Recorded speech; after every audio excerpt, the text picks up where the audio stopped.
और आपको बताएंगे कि आज की सूरत हाल के हवाले से कि मुल्क के सबसे बड़े शहर कराची को 3 घंटों की बारिश ने डबोकर रख दिया है। इंतजामिया के बड़े बड़े दावे मानसून के पहले ही स्पेल में बह गए। शारा फैसल समेत तमाम छोटी बड़ी सड़कें दरिया का मंजर पेश करने लगी, गाड़ियां तैरने लगी। बारिश की दुआएं करने वाले कराची वाले अल्लाह से पनाह मांगने लगे। अर्बन फ्लडिंग के बाद शहर की क्या सूरत हाल है, आइए आपको दिखाते हैं इस रिपोर्ट में।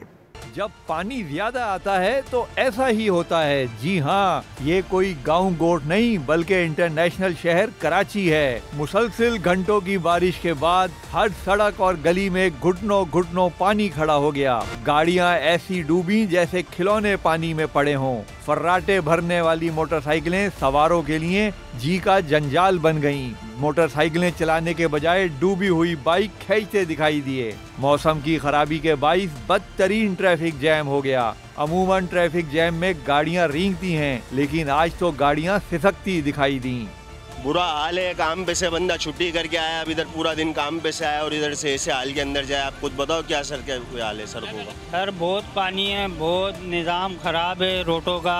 हुकूमत का कोई निज़ाम ही नहीं है, ना इमरजेंसी नाफिज करी हुई है। अस्तरकारी करके मजबूत दिखाई देने वाली कराची की सड़कें बादलों से गिरने वाले पानी का बोझ ना उठा सकी। नागन से भी ज्यादा बल खाती सड़कों पर कई मकामात पर गड़े पड़ गए। क्या बस और क्या सुजुकी वैन, सब इसमें उलट गईं। कई मीलों का सफर पैदल तय करके कराची के VVIP road, doctor Ziauddin road पर पहुंचने वाले शहरी भी परेशान दिखाई दिए।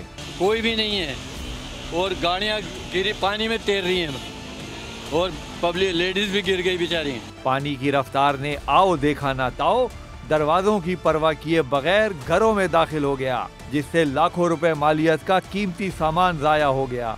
जो बच गया इस्तेमाल के काबिल नहीं रहा। कराची में बारिश के दौरान सड़कों पर फुटपाथ और ग्रीन बेल्ट नजरों से गायब हो गए। दफातर से घरों को जाने के बजाय शहरी बारिश के रुकने का इंतजार करते और अपनी किस्मत को कोसते दिखाई दिए।